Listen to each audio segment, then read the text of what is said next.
Hello there, warriors and weirdos. Welcome back to the channel. My name is Sohum and I'm on a mission to spread peace, love, and positivity through music. Today I'll be doing yet another double Aurora reaction, and today we're going to be checking out two of her Norwegian songs. First will be Stjernestøv, no idea if I'm pronouncing that right, and then Vinterens Gåte. Before we do jump into this, a massive thank you to Conrad the Lyrical for making this donation request and for dedicating this one to me and all of the warriors and weirdos out there. But an additional special thank you goes to Conrad because he provided a lot of the backstory here that is motivating my understanding of these tracks today, and I figured it would be better if I just shared what Conrad wrote with you all today, and we can all be on the same page about the songs that we have in store. So the first song, Stjernestøv, translated to English, is Stardust. This is a little extra touch of magic because it's only one of two songs she has ever sang in her native Norwegian tongue, which is so beautiful. And I included the version with English lyrics and Norwegian lyrics side by side. I think it's the best way to experience the song for the first time so that you can read and understand the lyrics as she sings. There are live versions of the song, but none of them included English subtitles.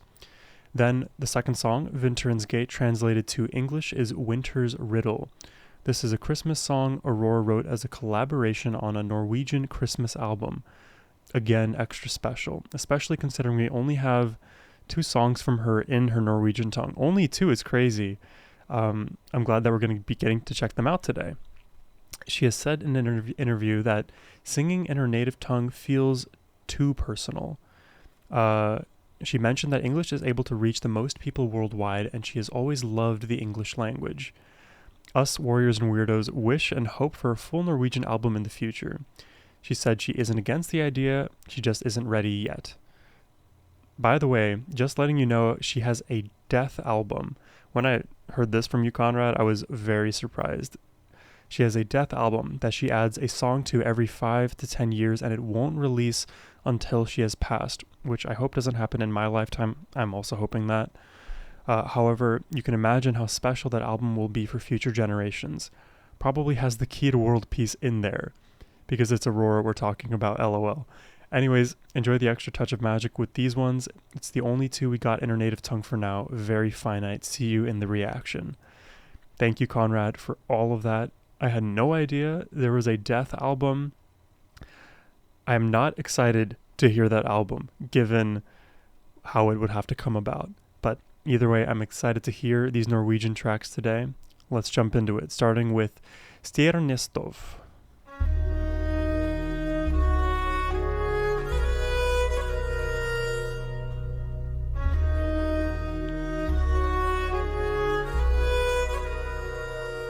Se stormen stilner nå. Du reiser deg opp, min venn. Almost sounds like German. Og du vet med hvor du vil gå. Og veien lett igjen. The road is easy again, wow. And the strings. Hjelper deg å finne veien hjem til meg. Stjernen lyser klar. Hjelper deg å finne veien hjem til meg. Hjelper deg å finne veien hjem til meg. Oh, wow. Oh, the drums make it feel like a war chant. That intensity. Oh. And the harmonies here.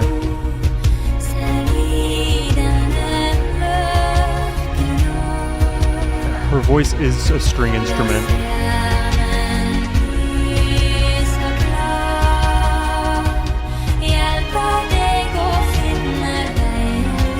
Oh my god, chills.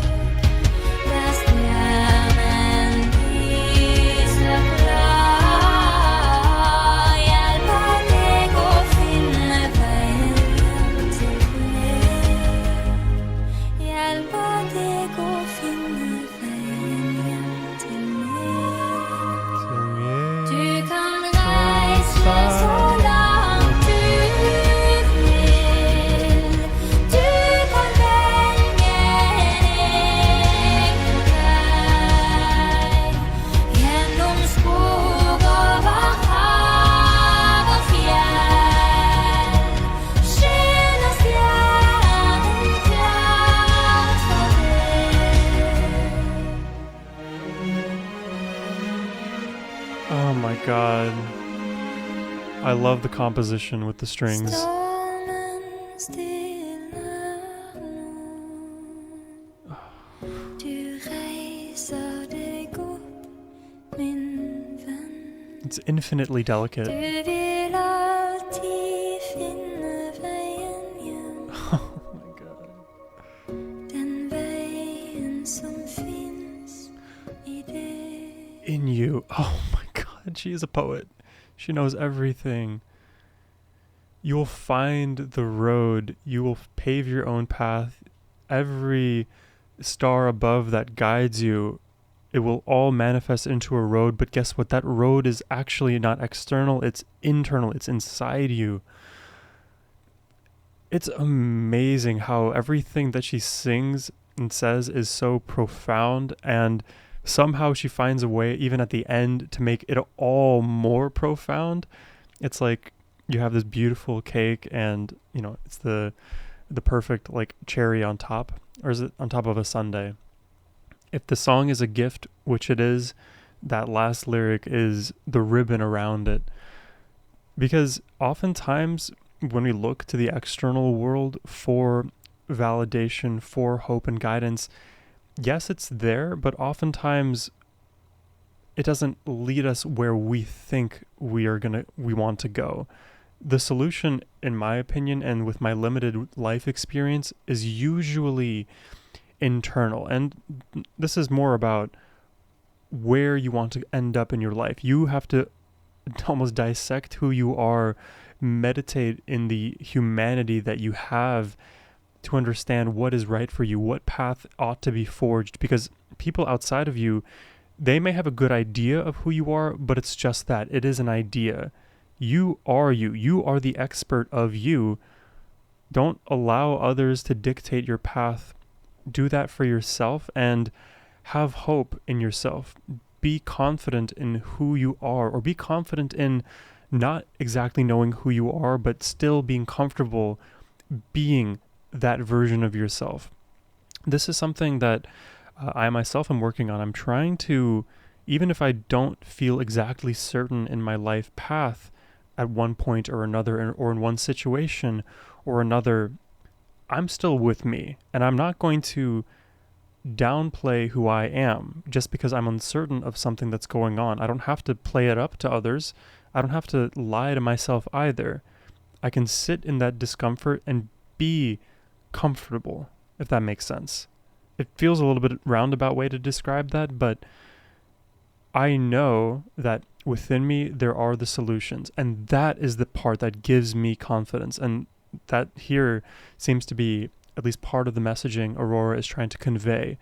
No matter where you are, what you're doing, you are you, and you is enough, and be confident in that. And when sung in such an uplifting and hopeful manner with these beautiful emotional strings, it really, again, just drives that message home.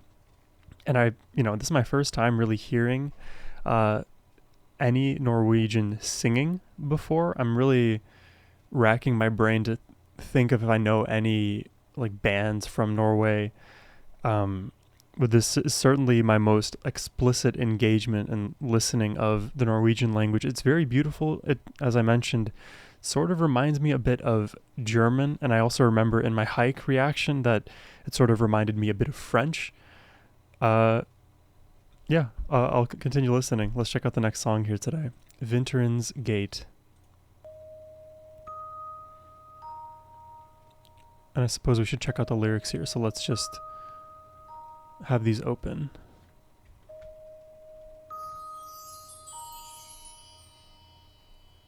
There we go. Du som var den eneste kalde, kunne du se at snøen var varm og hvit. Julen kommer hit. Snow is warm and white. Du som vevde englenes tårer, varmer du til når tårene blir til is. Julen kommer hit. Oh. Whoa. Vinteren viser en himmel så klar, og lover de mørkeste netter skal bli til dag, og natten blir til dag. And the night will become day. Again, another really hopeful track using snow as the metaphor. Og favner den minste by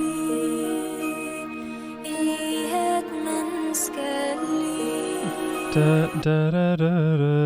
It almost like teeters into the world of like a darker melancholic melody, but it manages to stay on the brighter side of it, which is interesting. And for me personally, many of you may not know this, but I absolutely love dark melodies. I listen to a lot of rock and metal and crazy music, and if you see my channel, I react to pretty much everything out there, so I love a dark melody.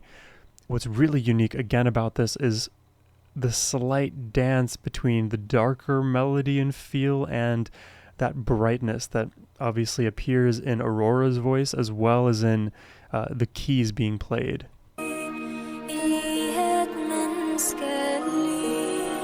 It's a fleeting moment.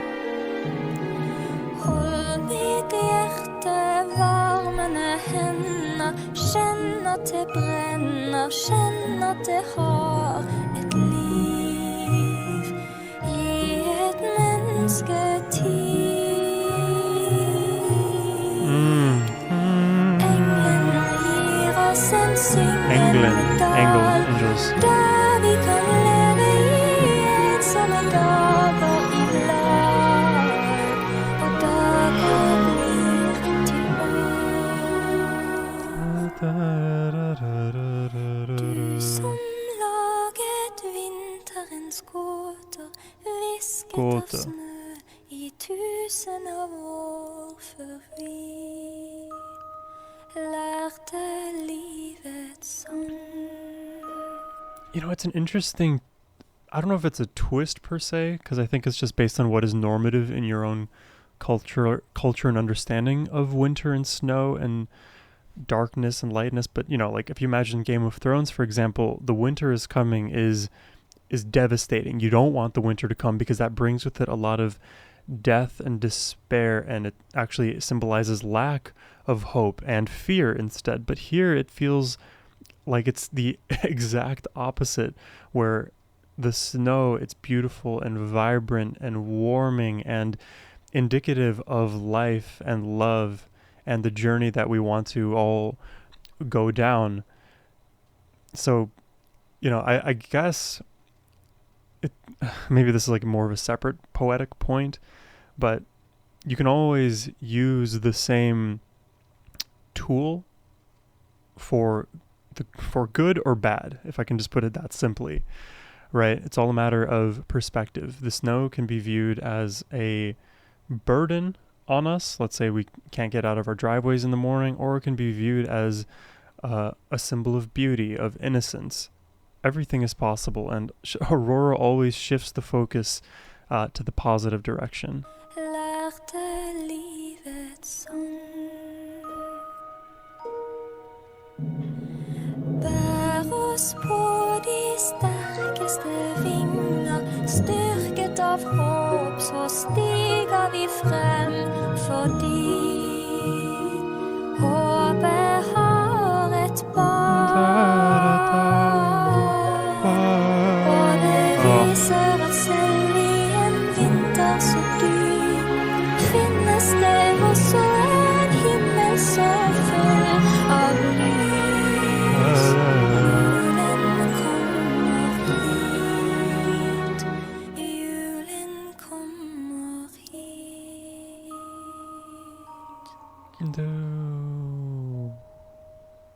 And it just falls off.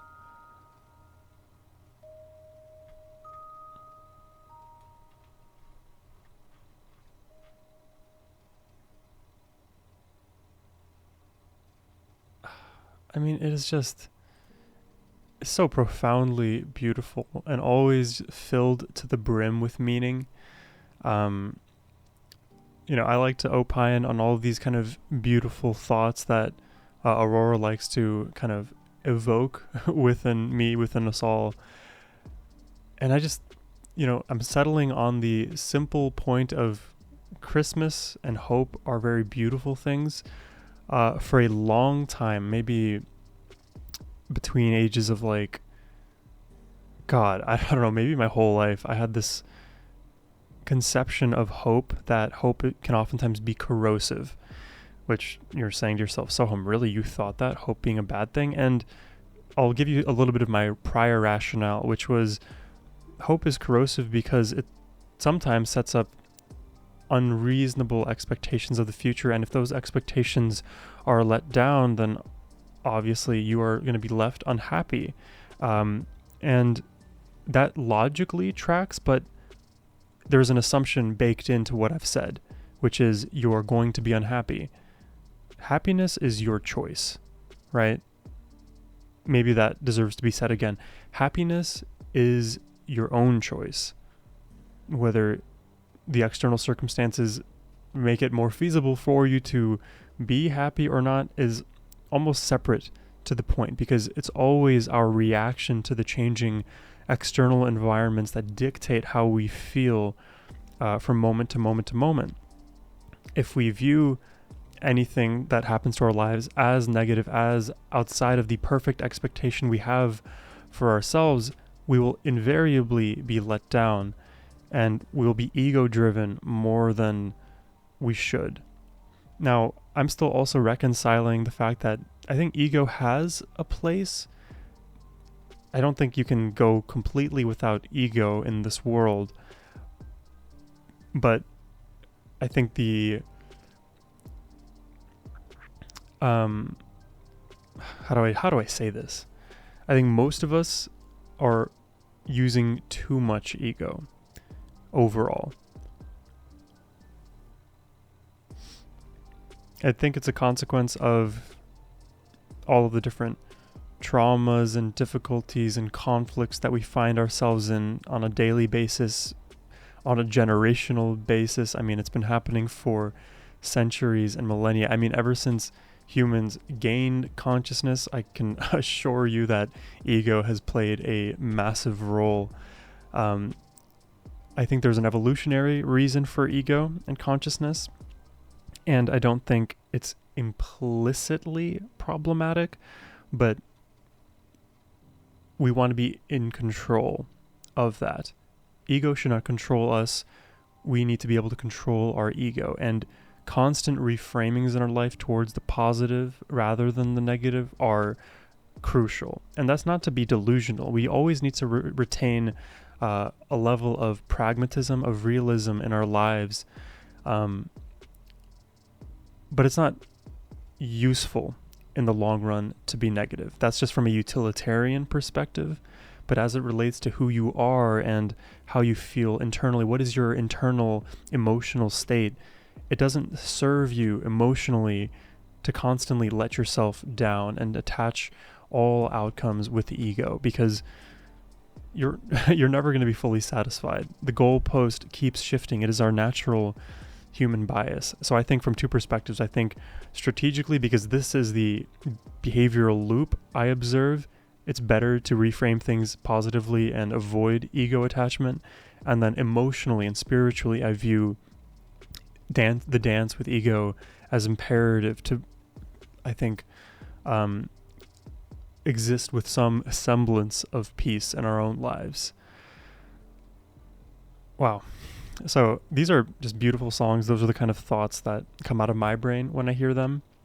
I really liked getting to hear Aurora sing in her native tongue. I think really most languages are so beautiful to me, and for a time I wanted to almost like become a polyglot, because I thought, wow, this would be so cool. I would get to impress so many people by being able to speak so many languages. But then I've kind of, in recent months and maybe years, have settled on the fact that maybe I should just focus my attention more on improving my grasp of the English language, so that all of the thoughts I have, I can at least communicate them in one medium well.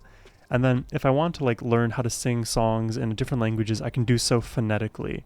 And then maybe over time, with my knowledge of language, improve in those dimensions as well. But time just being the limited resource, I would love to learn everything. I would love to learn violin. I would love to learn more French, love to learn more Korean, Russian, Norwegian, you name it, I'm there. I have so many wants in that way, but I know what probably will be more realistic for me, so I will stick with English and, keep this gravy train going, but I'm just going to ramble on and on at this point, so I'll end the reaction there. I hope you enjoyed it. If you did and would like to make a request yourself, you can do so by clicking the first link below. But as always, my friends, have a great rest of your day. Take care and peace.